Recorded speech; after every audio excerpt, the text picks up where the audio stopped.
Seen quite a few of your faces. Justin Bergman is off today, and Ron Carter had to take off, so it came down to me. Our captain is he just got back from vacation. He's tied up. I don't know if you guys know, we have a huge fire going on right now at Van Nuys and Kittredge. The whole street's blocked off. Very large building got engulfed. It used to be a old taco restaurant. They think it's vacant, so they don't know if it's a gas line that might have ruptured or something, but they were still putting water on it when I left. So that's where the captain's probably at, and I know he had a meeting to go to. So he sends his regards, sorry he couldn't make it. As far as crime, this year to date, unfortunately our crime is up. We had a really good last year. We were down 10% in crime, which is unheard of. We were almost #1 in the city for crime reduction. And then all of a sudden this year hits and everybody wants to hit Van Nuys for crime. I don't understand it, but you know, we have to go with the flow. Our officers are working diligently to take care of the problem. We're actually, we have a CAD unit that goes through and maps out where all the crimes are occurring. Yes, Sherman Oaks has crime, you guys know about it. There at the beginning of January, we were getting plagued with the 459s, the burglaries, up in Ron's area south of Ventura Boulevard. That has dropped quite a bit. It is not as much. We've sent a lot of officers up there. Ron's up there all the time. I drive through there all the time. Just our presence alone is helping out. But some of the things that are happening are guys are following people home, watching the area, trying to watch your movements. They look for older people.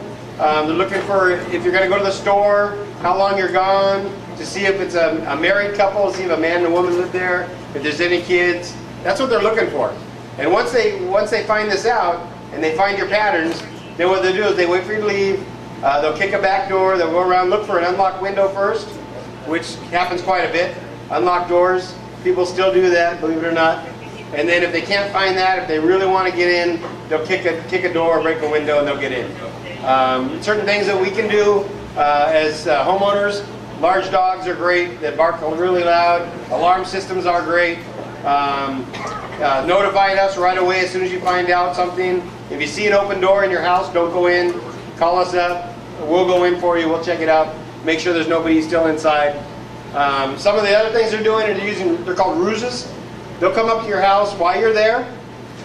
Sometimes it's a female, sometimes it's a male, sometimes it's a female with a small child.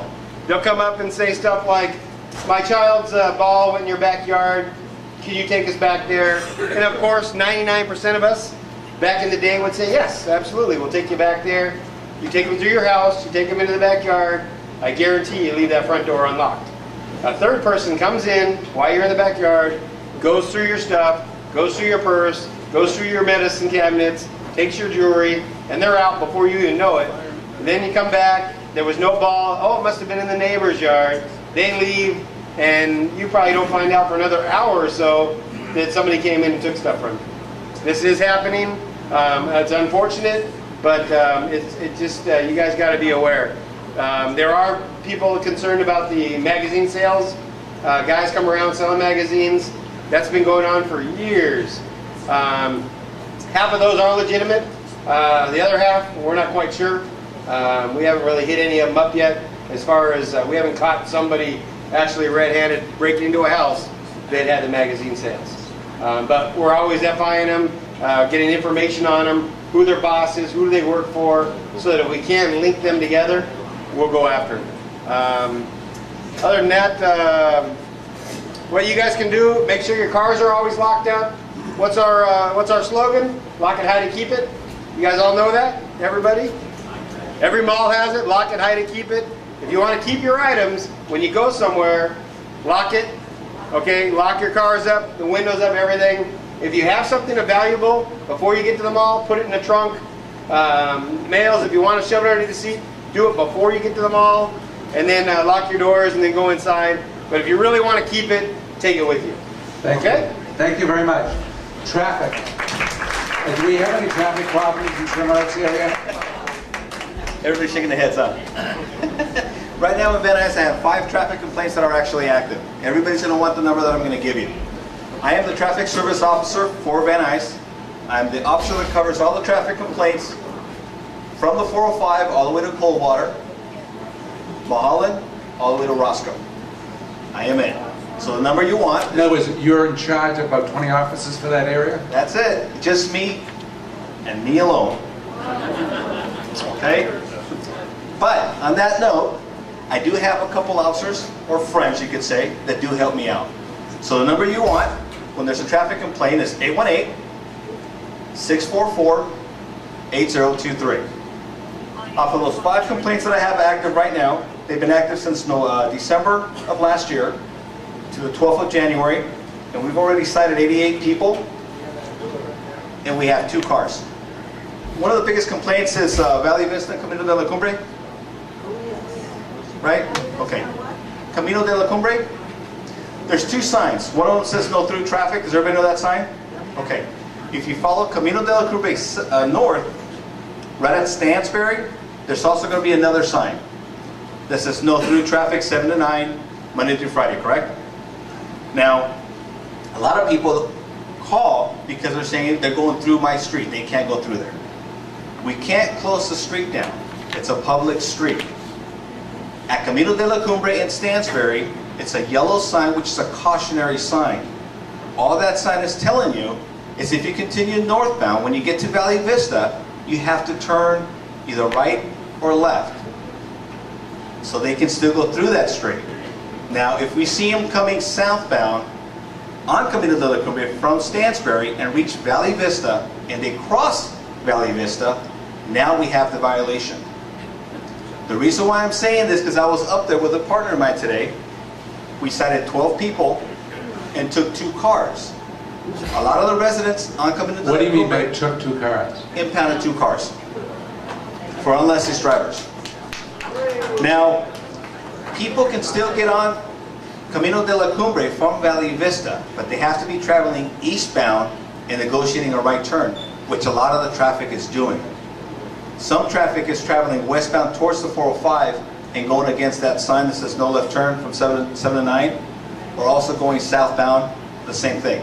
But you do have a lot of traffic that is coming eastbound to southbound, and they can be on that street. Okay, but it still is an active complaint. Let's see. Traffic-wise, we've had 2 accidents right here on Riverside, from Coldwater all the way to Sepulveda for this year alone. Mine's going to be real short, but do we have any questions? We have only time for like 1 question. The phone number again? I'll answer your question in a minute, okay? The phone number is 818-644-8023. Just remember, I will get back to you. I am 1 officer, and I also have days off, okay? So I will get back to you. There was a question, please. We have time for 1 question in the back. Your other question. My complaint is over under Beverly Glen and Ventura Boulevards. The cars going south on Beverly Glen when they turn right, they're coming from the left on Ventura Boulevard, everyone's crossing. None of them keep that intersection clear early in the morning. I do it every day as I walk, I take a class. And you can't even cross in the intersection without, here's your light. If I go up this light, because there's trucks and cars in the intersection and there's no traffic control personnel or anything. It's really, really dangerous. What time frame? Pardon? Oh. What time? This is from 6:30 to 7:30. The commute hours. That's what it is. It's all commute hours.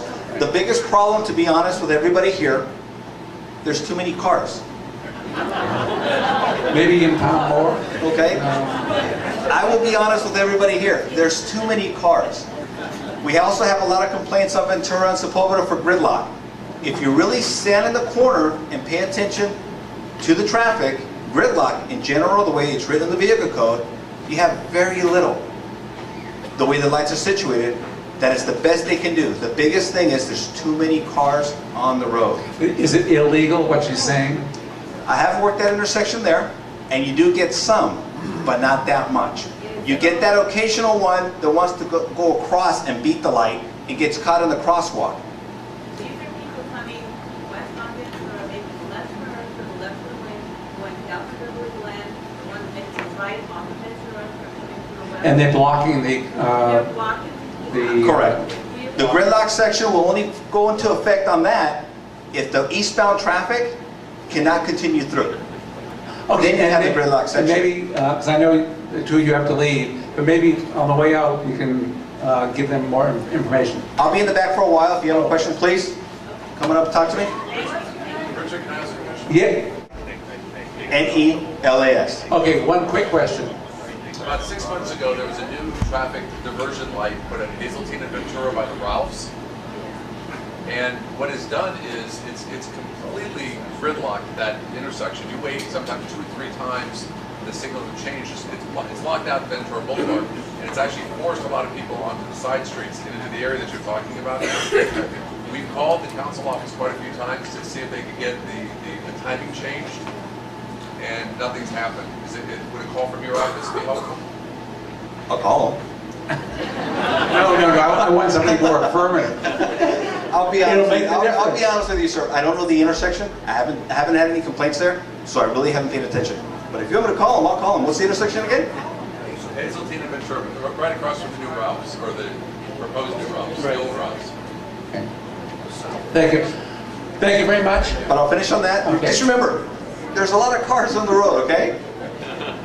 Thank you. Thank you. I'll be in the back. Okay, do we have any candidates here? We allow candidates to introduce themselves. No, one. My name is Lorette Healy. I'm a candidate for the new 46th Assembly District, which does encompass a little bit of what Assemblymember FEUER's seat was. He's terming out, and this is a brand new seat that encompasses all of Sherman Oaks, and it's a completely valley seat. It's also Toluca Lake, Valley Village, Valley Glen, Van Nuys, and Lake Balboa. I was a former Deputy State Controller for Steve Wesley, and more recently Assistant Director at Pierce College in Workforce and Economic Development. One thing I'm doing tonight, and you give me 30 seconds, we have this old-fashioned thing, which is when you get on a ballot, you have to have signatures, which I think is great. Some folks just pay for it, but I prefer to go around and ask people who live in Sherman Oaks or live in Los Angeles County to please sign this petition. I hand it into the registrar's office, and it verifies that I have actually done this. I've lived here for 20 years, and this does not mean that you're voting for me. It does not mean that you're endorsing me. It's just a democratic process that means you get out, you put your foot to the ground, and you ask folks to acknowledge that you live in this area and that you're standing for office. I have one question for you. Third Wednesday in April, a debate for Assembly candidates. You going to be here? Absolutely. Okay. Thank you so much. Thank you. Any other candidates? No.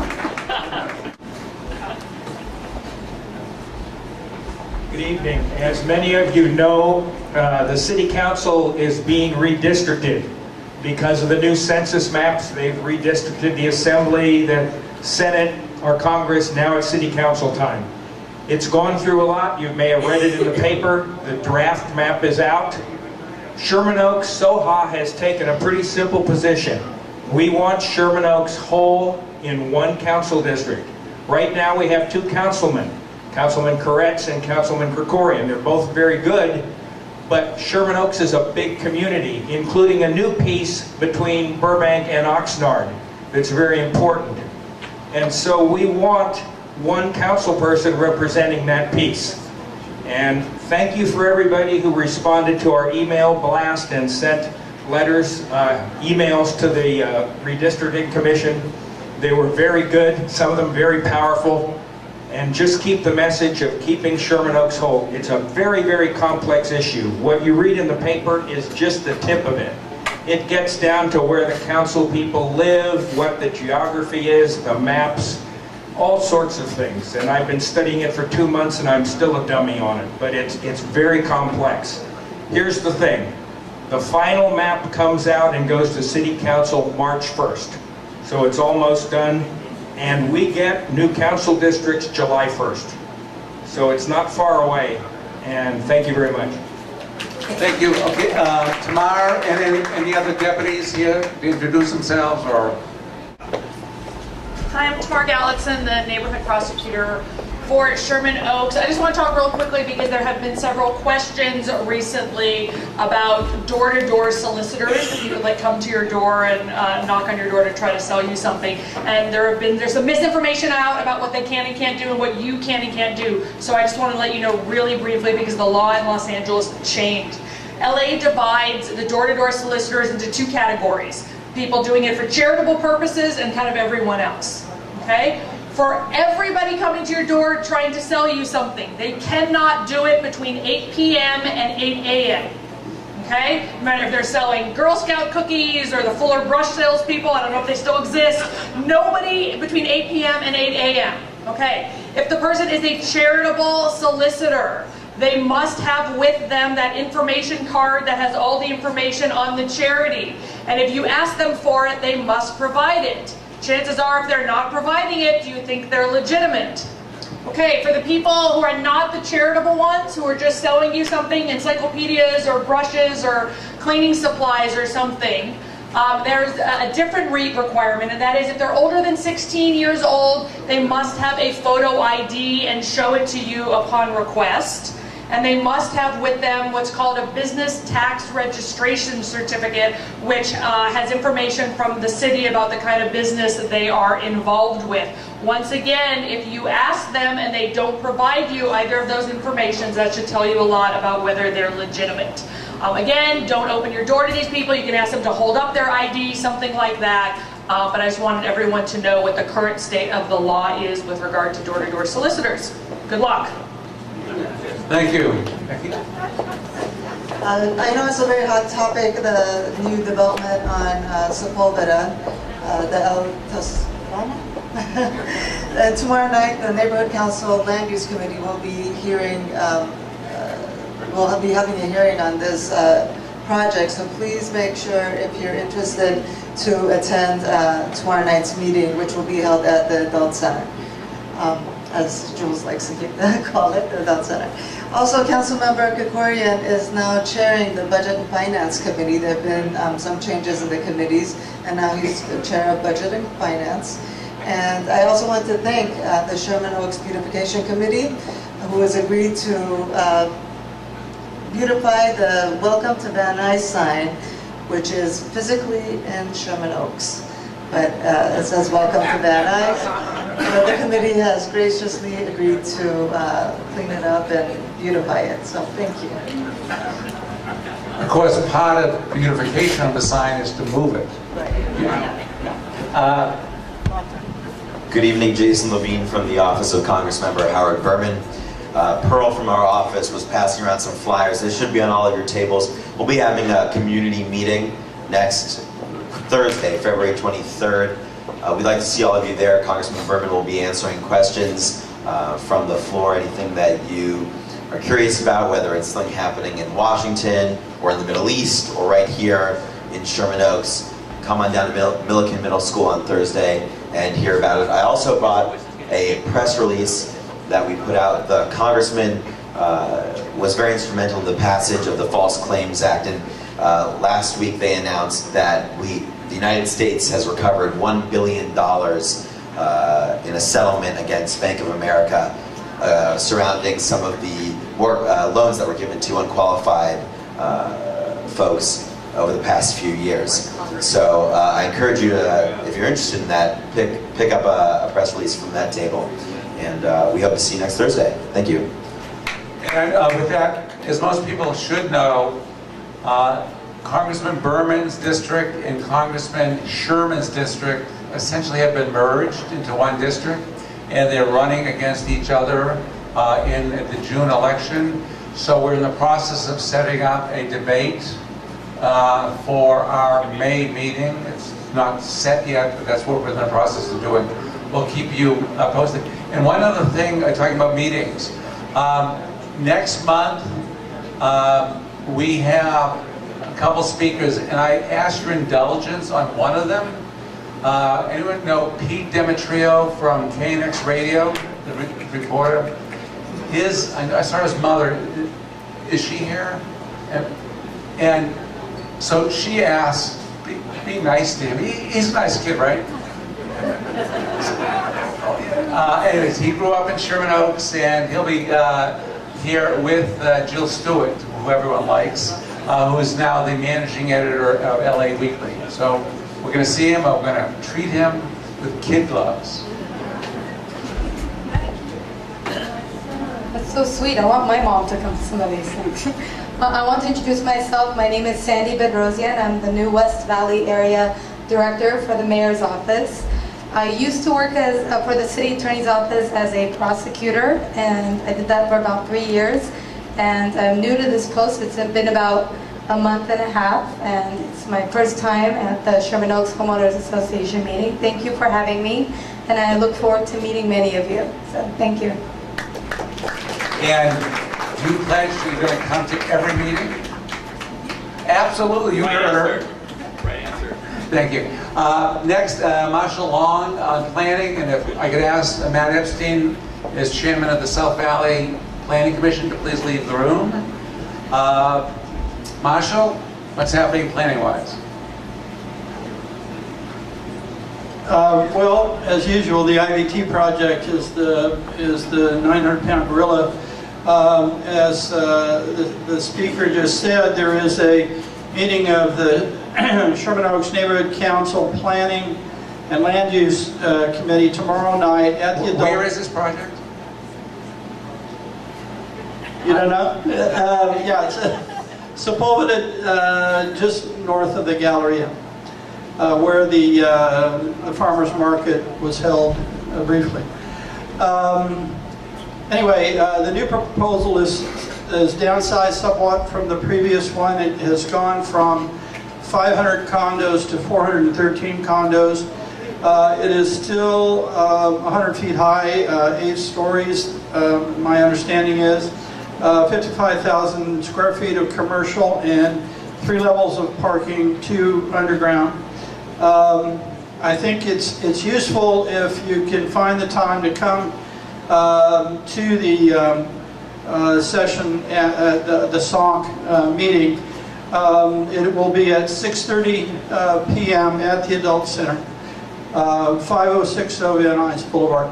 And we also have our cards on the table to be signed. Thank you very much. Thank you. I'd like to have members of the Board of Directors that are here introduce themselves.